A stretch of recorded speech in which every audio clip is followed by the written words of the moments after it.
Nagalit na nga po si Atis. Ayun na, ayun na. Subukan na rin tumapa. Ayun na, konti na lang.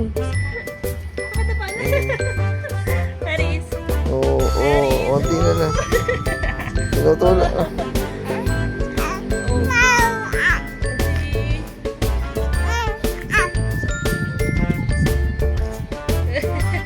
Ayun na,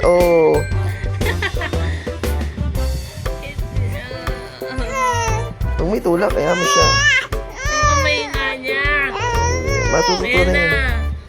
Oh. Konti na lang eh.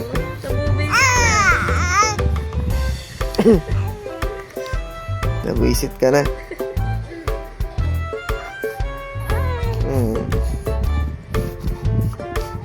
Ayan na, di ba?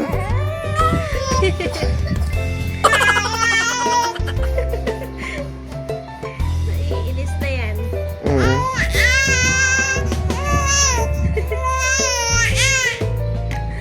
Nagutom ka na? Dapa na. Ayan na, ayan na.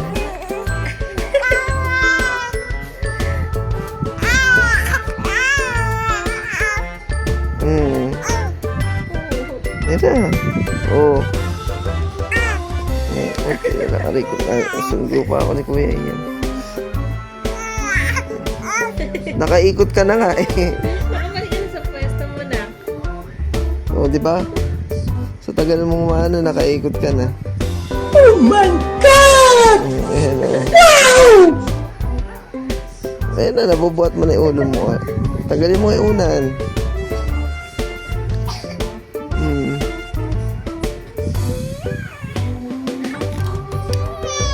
Ayun na. Patayin na nga po. Adapa na nga siya.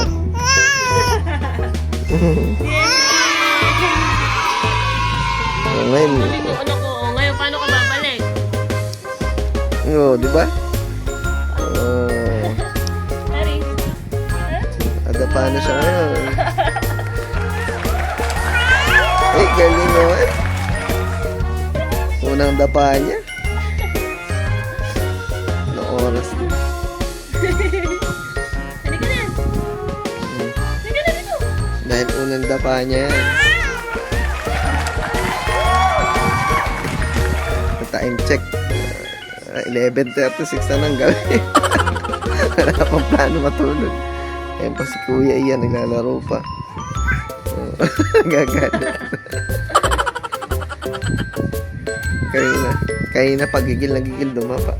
Wow. Wala pala, adapa na nga po. Today is Feb 17. Dahil di makakatulog, ayan.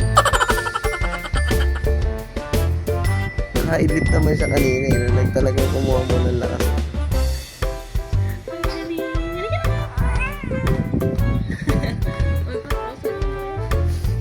Bukas mapa-check up bukas.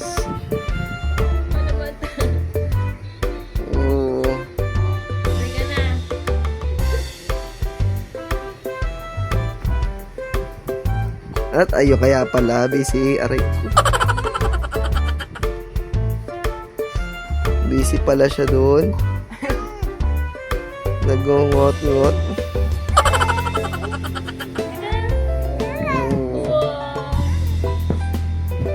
Ang galing naman eh, baby. Ayan na, ngot-ngot na.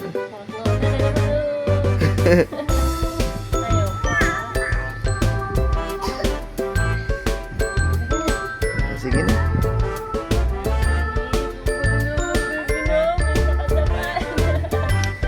Sisiw na lang sa kanya. Wala na, sisiw na lang sa kanya. Bukas yan, puro dapa na gagawin yan. Ano ba gagawin mo, Kuya Ian?